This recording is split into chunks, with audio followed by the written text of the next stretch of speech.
Please rise for the reading of the Holy Gospel. The Holy Gospel according to Luke. Glory to you, O Lord. Now all the tax collectors and sinners were coming near to listen to Jesus. And the Pharisees and the scribes were grumbling and saying, "This fellow welcomes sinners and eats with them." So he told them this parable. There was a man who had 2 sons. The younger of them said to his father, "Father, give me the share of the property that will belong to me." So he divided his property between them. A few days later, the younger son gathered all he had and traveled to a distant country, and there he squandered his property in dissolute living. When he had spent everything, a severe famine took place throughout that country, and he began to be in need.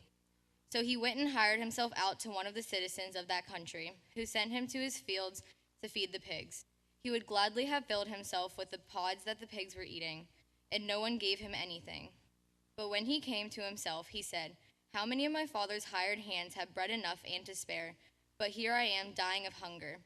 I will get up and go to my father, and I will say to them, 'Father, I have sinned against heaven and before you. I am no longer worthy to be called your son. Treat me like one of your hired hands.' So he set off and went to his father. But while he was still far off, his father saw him and was filled with compassion. He ran and put his arms around him and kissed him. Then the son said to him, 'Father, I have sinned against heaven and before you. I am no longer worthy to be called your son.' But the father said to his slaves, 'Quickly, bring out a robe, the best one, and put it on him. Put a ring on his finger and sandals on his feet. And get the fatted calf and kill it, and let us eat and celebrate. For this son of mine was dead and is alive again. He was lost and is found.' And they began to celebrate. Now his elder son was in the field, and when he came and approached the house, he heard music and dancing. He called one of the slaves and asked what was going on. He replied, 'Your brother has come, and your father has killed the fatted calf, because he has got him home back safe and sound.' Then he became angry and refused to go in. His father came out and began to plead with him. But he answered his father, 'Listen, for all these years I have been working like a slave for you, and I have never disobeyed your command. Yet you have never given me even a young goat so that I might celebrate with my friends. But when this son of yours came back, who has devoured your property with prostitutes, you killed the fatted calf for him.' Then the father said to him, 'Son, you are always with me, and all that is mine is yours. But we had to celebrate and rejoice, because this brother of yours was dead and has come to life.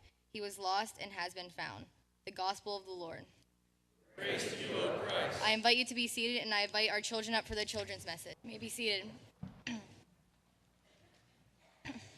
Good morning. For those of you who don't know me, my name is Bree. I hope you're having a blessed day so far, and I would like to welcome you all and thank you for joining us on this joyous Sunday. Now, it was Palm Sunday, but because of a sore throat, 5-year-old Annie stayed home from church with her mother. When the rest of the family returned home, they were holding palm leaves. Annie asked them what they were for. "People held them over Jesus' head as he rode on by a colt," her father explained. "Wouldn't you know it," Annie fussed. "Wouldn't you know it? The one Sunday I'm sick and Jesus shows up and offers pony rides." How'd I do, Pastor Ron? Youth, we sure are special, aren't we? We say silly stuff, we do dumb things, it's who we are. And there's obviously nothing wrong with that. It's how God made us.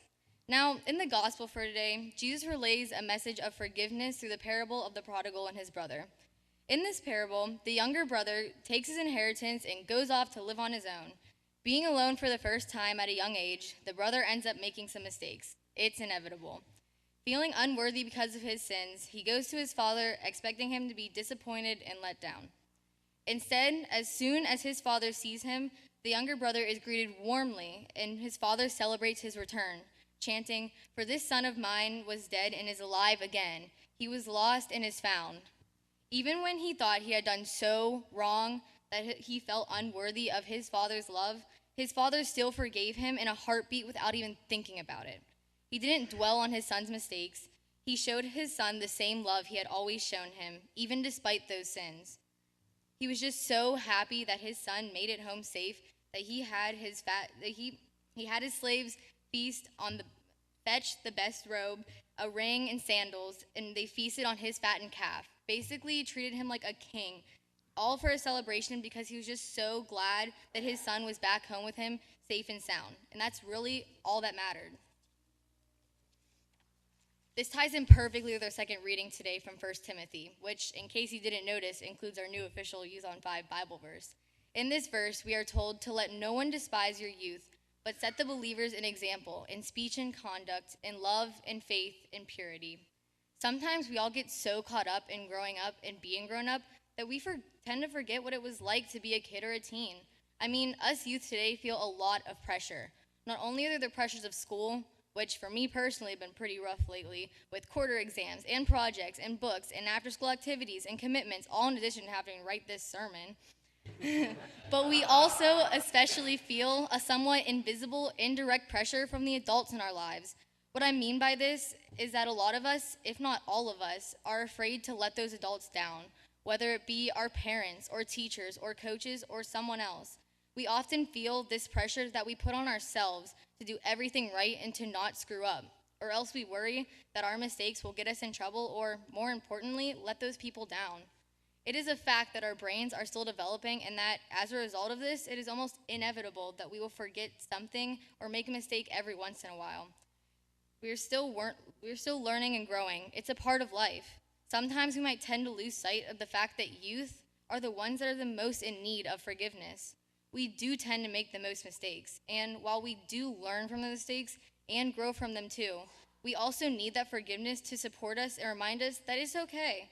It lets us know that we are still loved, and that is really important to us. We have all made mistakes when we were younger. We all have that one dumb thing we did as a kid. I know as soon as I said that, you all started thinking of that one specific thing, and that's because we all have a time where we just completely messed up. Whether it was accidentally making a mess, or coloring all over the carpet, or doing something we weren't supposed to do, really anything at all. We all make mistakes, and that's okay. We just need to remember that and to forgive each other just like God wants us to do. Be the example. Our second reading can also be interpreted in a different way.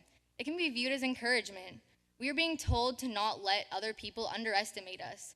We are also told later in the reading to not neglect our gifts. Do not neglect the gift that is in you. It is a reminder that, hey, you can do it. A reminder that you were given your talents for a reason. God gave you those talents for a reason. Do not give up on them. 2 weeks ago, Pastor Ron was talking in his sermon about how even famous figures started out rough. Look at that, I paid attention. Walt Disney himself was even told that he lacked creativity. Walt Disney, the animator and the man behind Disney, was told that he wasn't creative enough. Had he listened to that one person, we might not have Disney, the most magical place on earth. This was just one example, and it fits in perfectly with today's lessons. Do not let that one person stop you. They could be stopping you from doing amazing things. Speaking of amazing things, there's one specific verse that comes to mind, one you might have seen or heard during our centennial celebration. That verse is Jeremiah chapter 29, verse 11. For I know the plans I have for you. God has great things planned for you. Please, do not let anything get in the way of that. Trust the Lord and trust that everything will work out. Again, do not let others get you down or get in your way. If someone underestimates you or doubts you, have some fun with it. I love it because I'm small and I'm a girl, so I often find that people underestimate me. A lot of people assume I'm weak and vulnerable. Well, at least until they learn that I'm a third-degree black belt and have been training for almost 11 years. After that, they usually seem to back off. I also tend to have a surprisingly loud voice and big personality for such a tiny person. I've even been told that I'm the 5-foot girl with a 7-foot personality and that the world can't handle a bigger me, which I find empowering but also relieving since I'm just about done growing. Okay, now this last example is a sillier example, but it gets my point across.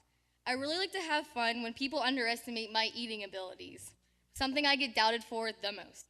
People tell me, Bree, you can't eat that whole chicken parm, and I respond with, oh yeah, watch me. A few minutes later, gone, clean plate. My point is, it can be fun to prove people wrong when they've doubted you.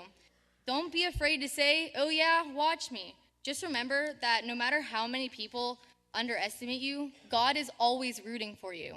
He is forever your number one fan, and that should be all that matters. That applies to all of you. No matter what your age is, God is always cheering for you as you make your way towards your next goal. God loves you. God forgives you. God supports you. You can do it. You're not alone. Never forget that. In his name.